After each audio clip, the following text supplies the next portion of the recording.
Shalom saudara-saudari yang terkasih, tema renungan kita Yesus nama di atas segala nama yang dibawakan oleh Pendeta Drison Ginting. Selamat pagi saudaraku dimanapun kita berada, bersama kembali dalam renungan kita hari ini Senin 3 Juni 2024 dengan judul Penasihat Sejati. Ayat renungan di dalam Wahyu 2 ayat 4. Namun demikian aku mencela engkau karena engkau telah meninggalkan kasihmu yang semula. Janganlah menyanjung diri kita sendiri sebagai anak-anak Allah, sementara kurangnya kasih Kristus yang dinyatakan oleh ketidakpedulian kita terhadap jiwa-jiwa yang untuknya Dia telah mati. Inilah tandanya anak-anak Allah dan anak-anak iblis. Setiap orang yang tidak berbuat kebenaran tidak berasal dari Allah.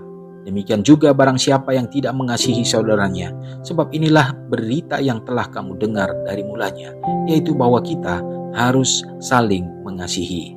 Kita tahu bahwa kita sudah berpindah dari dalam maut ke dalam hidup, yaitu karena kita mengasihi saudara kita. Barang siapa tidak mengasihi, ia tetap di dalam maut.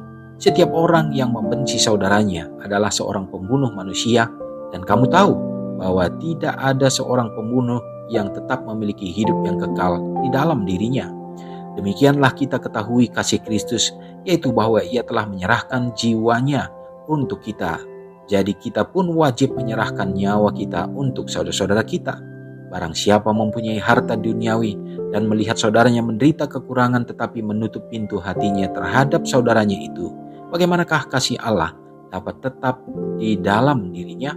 Anak-anakku, marilah kita mengasihi, bukan dengan perkataan atau dengan lidah, tetapi dengan perbuatan dan dalam kebenaran. Satu roh ketidakpedulian yang sembrono terhadap saudara-saudara kita telah memasuki gereja-gereja kita, dan agama banyak orang telah menjadi seperti Farisi yang dingin, egois, tanpa kasih. Penasihat sejati telah mengucapkan kata-kata yang paling penting kepada setiap jiwa. Engkau telah meninggalkan kasihmu yang semula. Betapa ruginya ini. Sebab itu, ingatlah betapa dalamnya engkau telah jatuh. Bertobatlah dan lakukanlah lagi apa yang semula engkau lakukan. Oh, berapa banyak orang yang gagal bertumbuh dalam Kristus, kepala mereka yang hidup. Alih-alih bertumbuh menjadi seperti Kristus, mereka malah menjauh dari Kristus dan memelihara unsur-unsur tabiat yang menunjukkan keserupaan dengan setan. Sifat jahat itu telah membuang setan keluar dari istana kerajaan di atas, dan itu juga mengeluarkan engkau dari keluarga Allah, kecuali jika engkau bertobat. Hatimu harus dilembutkan dan dibuat peka terhadap pengaruh roh Allah, agar engkau dapat tumbuh menjadi bait suci rohani di dalam Kristus.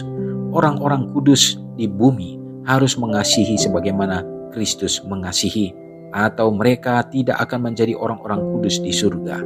Jika rasa simpatimu menjadi kering, berpalinglah kepada Tuhan, rendahkan hatimu yang sombong di hadapannya, jatuh di atas batu karang dan hancur, dan kemudian Kristus akan membentuk engkau serupa menurut gambarnya sendiri dan menjadikan engkau bejana untuk kehormatan. Renungkan lebih dalam.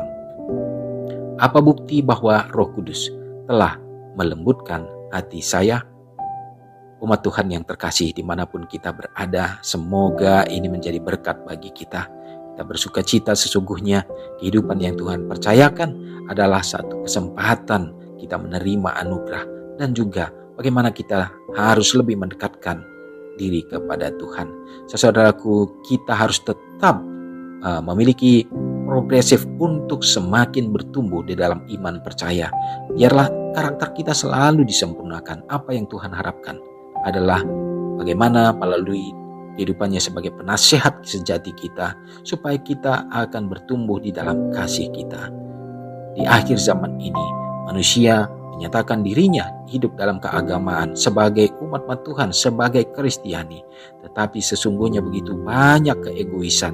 Kita hidup seperti orang Farisi, kasih yang dingin, adanya tembok pemisah, dan juga kita kerap kali menolak akan mendengarkan untuk melakukan segenap apa yang dinasihatkan oleh Tuhan kita. Sesungguhnya dikatakan bahwa kita sekarang ini sudah meninggalkan kasih yang mula-mula.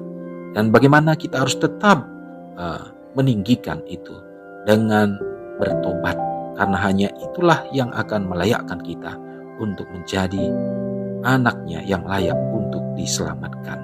Biarlah kehidupan kekristenan kita tidak akan percuma di dalam kehidupan kita di dunia ini, tetapi Tuhan akan memandang kita sebagai anak-anaknya yang beriman. Mari kita sama-sama berdoa. Segala puji dan hormat ya Bapa, kami sembahkan kehadirat-Mu yang kudus. Terima kasih ya Tuhan, pekabaran ini menjadi satu teguran bagi kami.